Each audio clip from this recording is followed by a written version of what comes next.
Donc voilà, on était à 5. Vous avez de la chance. C'est pas de la chance, mais...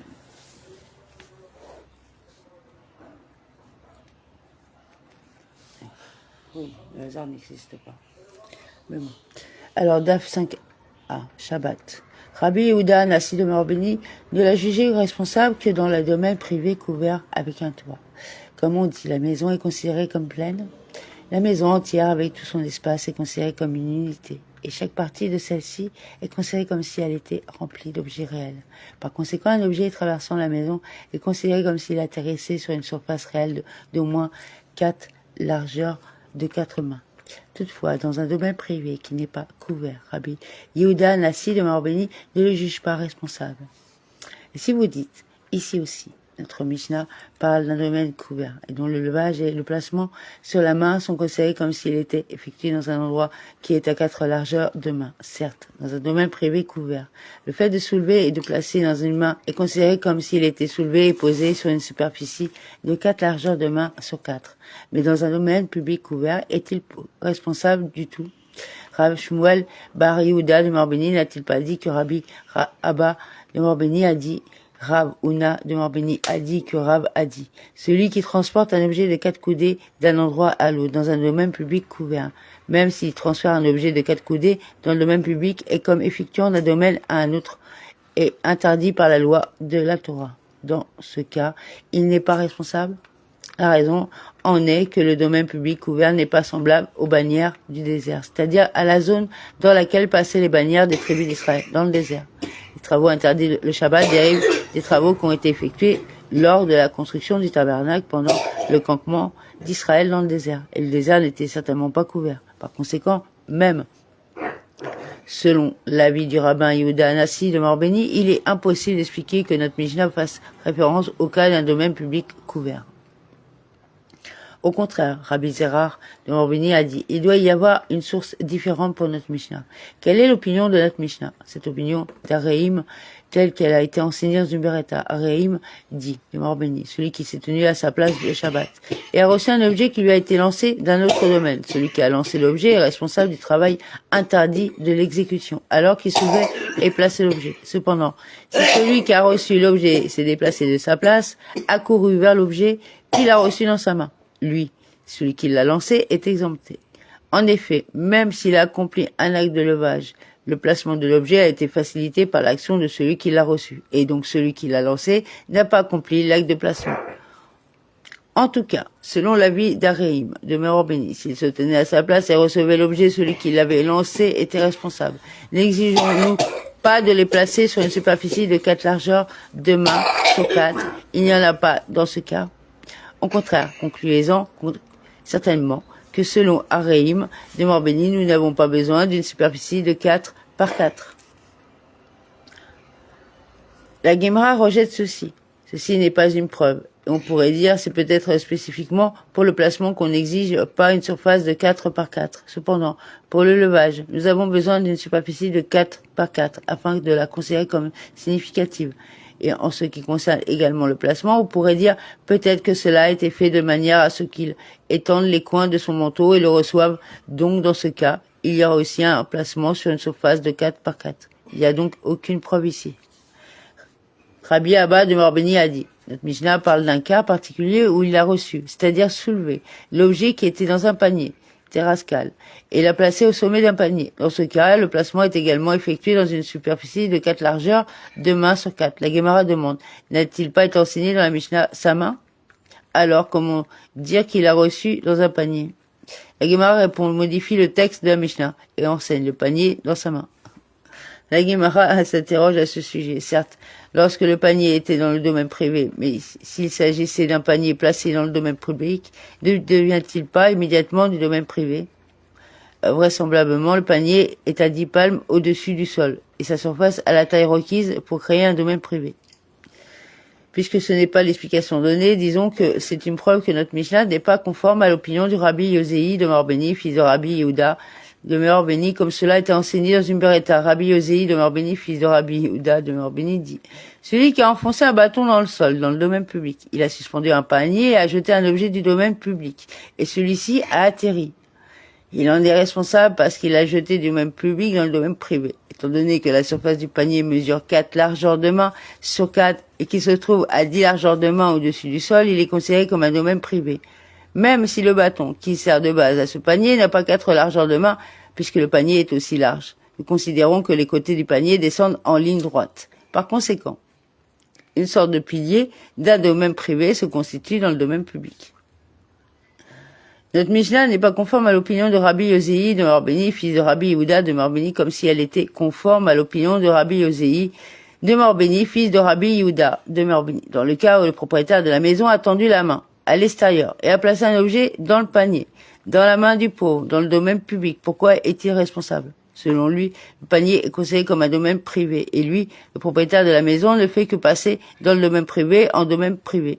Cela prouve que l'opinion de notre Mishnah n'est pas conforme à l'opinion de Rabbi Yosei de Morbeni, fils de Rabbi Yehuda de Morbeni. La Gemara répond, même si vous dites que notre Mishnah est conforme à l'opinion de Rabbi Yosei de Morbeni, fils de Rabbi Yehuda de Morbeni, là où nous avons appris qu'un panier est considéré comme un domaine privé, c'était dans le cas où le panier était à plus de 10 paumes du sol. Ici, dans notre Mishnah, le panier se trouvait à moins de 10 paumes du sol. Même selon l'opinion du rabbin Yosei de Morbeni, fils du rabbin Yehuda de Morbeni, dans le cas où la taille est inférieure à 10 paumes, elle n'est pas considérée comme un domaine privé, mais fait plutôt partie du domaine public. Il est donc considéré comme exécutant, il en est responsable. La Gemara commente. Néanmoins, cette explication est difficile pour Rabbi Abahu. La langue est-elle enseignée dans la Mishnah? Un panier à la main, sa main a été enseignée. Il n'y a aucune raison de modifier la Mishnah de cette façon. Au contraire, Rabbi Abahu de Morbeni a dit, la Mishnah ici fait référence à un cas où le pauvre a baissé sa main à moins de 3 largeurs de main du sol et a reçu cet objet dans sa main. Au-dessus du 3 largeurs de main est considéré à tout égard comme annexé au sol. Et par conséquent, une place de 4 largeurs de main sur 4. La Gemara demande, la Mishnah n'a-t-elle pas enseigné le pauvre se tient dehors? S'il est debout, comment est-il possible que sa main se trouve à moins de 3 largeurs de main du sol? Rabbi Abahu de Morbeni répondit, il s'agit d'un cas où il se penche. Dans ce cas, sa main pourrait être adjacente au sol, même s'il est debout. Et si vous le souhaitez, dites plutôt que cela est possible dans le cas où le pauvre se trouve dans un trou et sa main est adjacente au sol. Et si vous le souhaitez, dites plutôt une représentation différente de la situation. La Mishnah parle d'un cas impliquant un nain, nanas, dont les mains... Un homme de petite taille. Non, c'est bon. Oui, non, mais oui, d'accord. Dont les mains, même debout, se trouvent à moins de 3 largeurs de main du sol. C'est un Lilliputien, c'est pas un homme de petite taille. Mais bon. À propos de tout cela, Rava de Morbeni a dit, le Tana s'est-il donné tant de mal pour tenter de nous enseigner tous ces cas? Il est difficile d'accepter que les Tana ne puissent pas trouver une manière plus conventionnelle d'expliquer la halara. Au contraire, Rava de Morbeni a dit, le problème doit être résolu en établissant le principe. La main d'une personne est considérée pour elle comme 4 largeurs de main sur 4. Sauf pour Nanas. Il est vrai qu'il faut le soulever et le placer à un endroit significatif. Cependant, même si un lieu significatif ne mesure normalement pas moins de 4 paumes, la main d'une personne est suffisamment importante pour qu'elle soit considérée comme un lieu significatif en ce qui concerne les halarot du Shabbat. Et de même, lorsque Ravin de Morbeni vint d'Eretz Israël, en Babylonie, il dit que Rabbi Yohanan de Morbeni avait dit, la main d'une personne est considérée pour elle comme 4 largeurs de main sur 4. Sauf pour Nanas.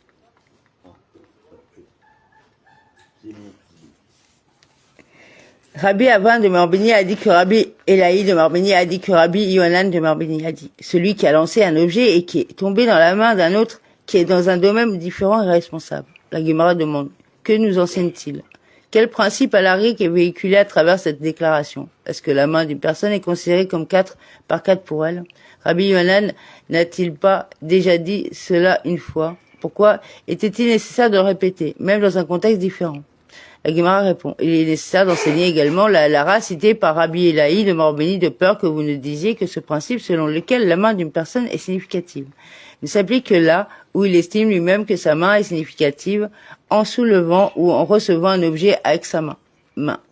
Cependant, s'il ne considère pas sa main comme un endroit significatif, mais plutôt que l'objet est tombé dans la main d'autrui, sans son intention, peut-être que la main n'est pas considérée comme un endroit significatif et qu'il ne serait pas responsable. Par conséquent, il nous enseigne que la signification de la main est absolument et ne dépend pas de l'intention de celui qui initie l'action. Rabbi Avin de Merorbini a dit que Rabbi Ilaï de Merorbini a dit que Rabbi Yohanan de Merorbini a dit en outre. Celui qui se tient à sa place et reçoit un objet qui lui a été lancé d'un autre domaine. Celui qui l'a lancé est responsable, toutefois.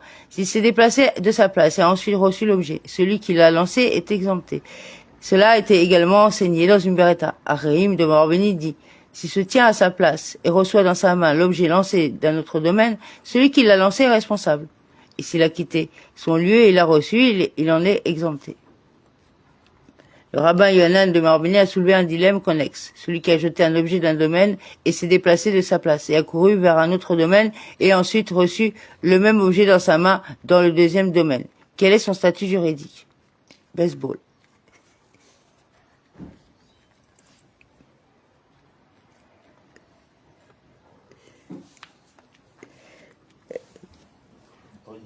Non, mais pas d'humeur.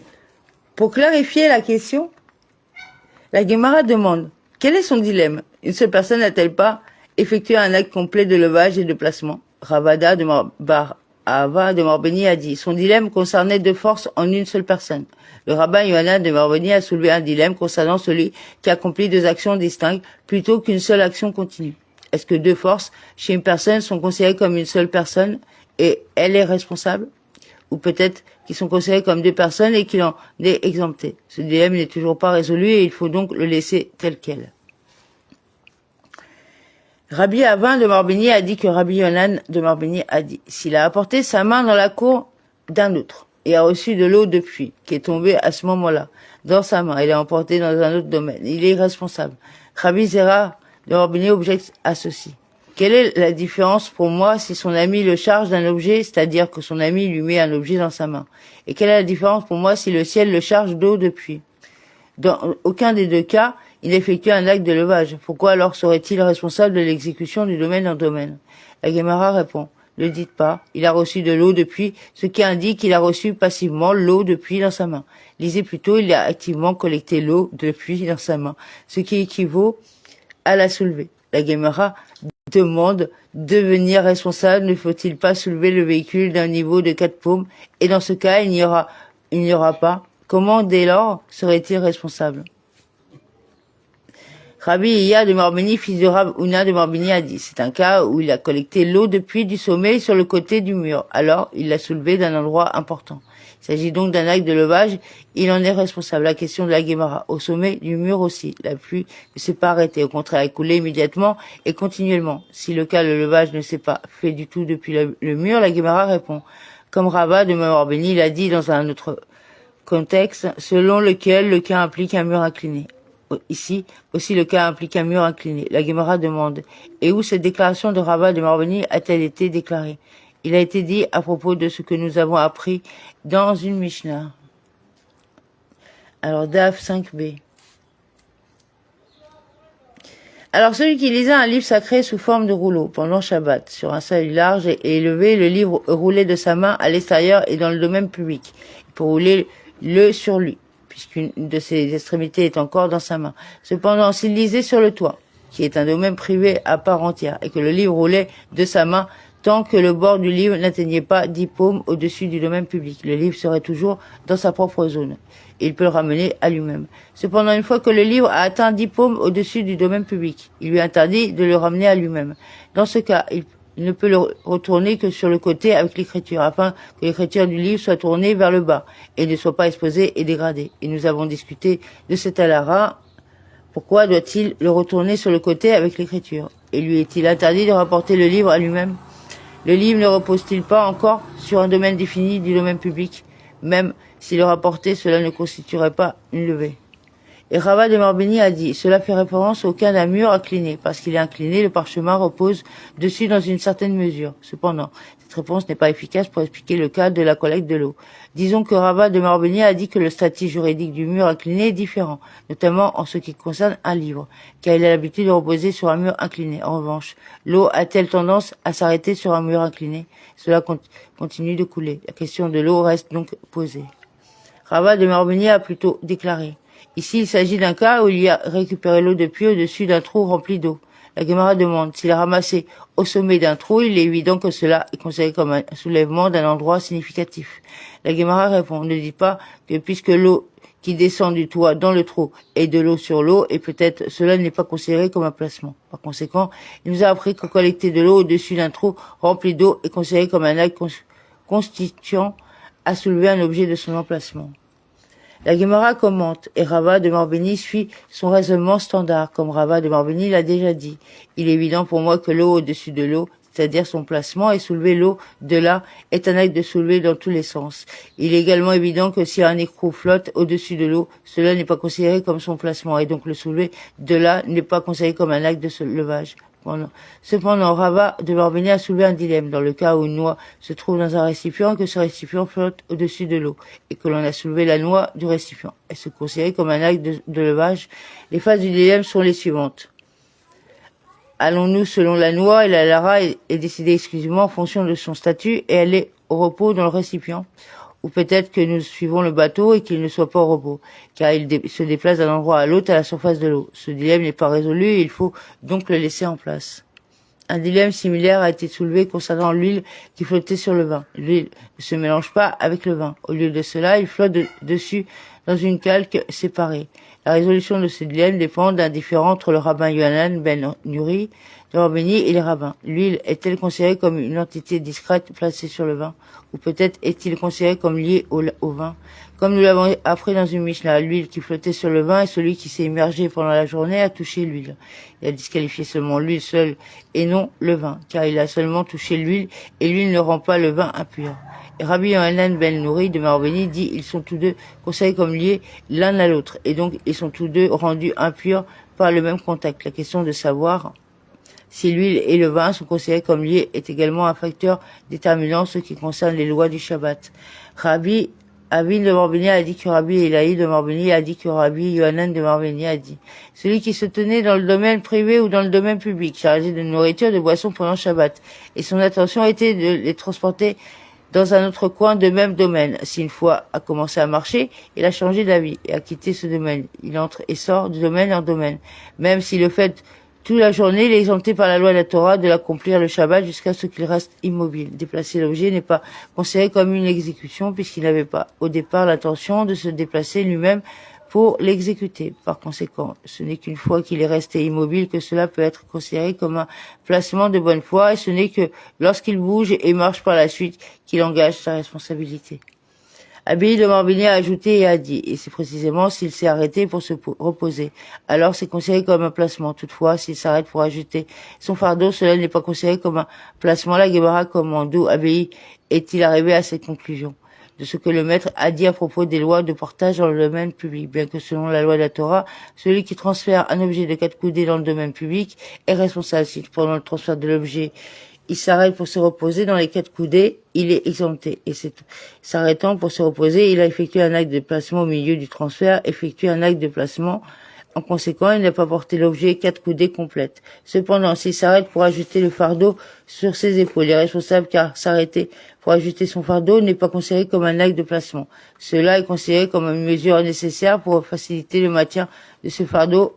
En revanche, après avoir marché au-delà de 4 coudées, il s'est arrêté pour se reposer et ainsi accompli un acte de placement et accompli le travail interdit. Il est responsable. S'il s'est arrêté pour ajuster le fardeau sur ses épaules, il en est exempté. De cet alara, Abbaye de Marbeni a appris que ce n'est que lorsque on l'arrête pour se reposer que cela est considéré comme un acte de placement en termes de travail interdit d'accomplir le Shabbat.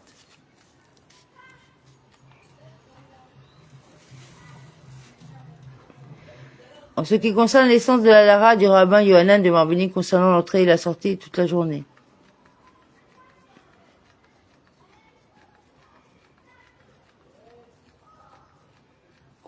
mon âge. Ouais, ça plaît. En ce qui concerne l'essence de la Lara du rabbin Yohanan de Marbéni concernant l'entrée et la sortie toute la journée, la Gemara demande quel principe nous enseigne-t-il avec cette Lara?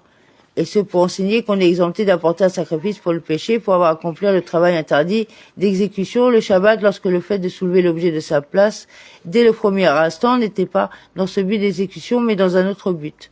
Rabbi Yohanan de Marbéni ne l'a-t-il pas déjà dit une fois, comme Rav Safra de Marbéni a dit que Rabbi Ami a dit que le Rabbi Yohanan a dit. Celui qui transfère des objets d'un coin à l'autre dans un domaine privé et en les transportant, il change d'avis à leur sujet et les emmène dans le domaine public. Il est exempté car la levée au premier moment n'avait pas pour but d'aller dans un autre domaine. Pourquoi alors était-il nécessaire de répéter la même halakha? La Gemara répond, ce sont différents Amoraïm qui ont transmis cette affaire. Un sage l'a dit dans cette langue et un sage l'a dit dans cette langue. Ils ont choisi différentes halakhot pour raconter le principe que Rabbi Yohanan a énoncé une seule fois. Quoi? Puisque la question des interruptions dans l'exécution des travaux d'exécution interdits a été mentionnée ci-dessus, la Gemara passe à l'examen d'une question connexe plus complexe. Les sages ont enseigné dans une beretta, celui qui transporte un objet d'un magasin qui est un domaine privé, jusqu'à une place Pelatia, qui est un domaine public, au moyen d'une colonnade sétable, qui est située entre le magasin et le domaine public et dont le statut juridique est celui d'un carmélite, et responsable comme s'il avait effectué du domaine privé vers le domaine public, et Ben Azaï de Marbéni, le juge exempté. La Gemara précise les opinions, certes, l'opinion de Ben Azaï de Marbéni est logique, puisqu'il estime que marcher est assimilé à rester debout. Autrement dit, à chaque pas, il est considéré comme s'il était arrêté complètement assis, alors qu'il traversait la colonnade, qui n'est ni un domaine public ni un domaine privé, il va s'y reposer. Par conséquent, il n'a pas fait passer d'un domaine privé à un domaine public transporté dans et hors d'un carmélite. Cependant, les rabbins, bien qu'ils soutiennent que marcher n'est pas considéré comme rester debout, leur opinion est difficile. Où trouve-t-on un cas comparable où l'on est responsable? Il n'y a pas de transfert direct de domaine-domaine. Le transfert s'effectue via un domaine où il n'y a pas d'interdiction de la Torah. Où trouvons-nous que la Torah a jugé responsable celui qui a agi de cette manière? Rav Safra de Marbéni a dit que Rabbi Ami de Marbéni a dit que Rabbi Yohanan a dit. Ce n'est pas un cas exceptionnel. À demain.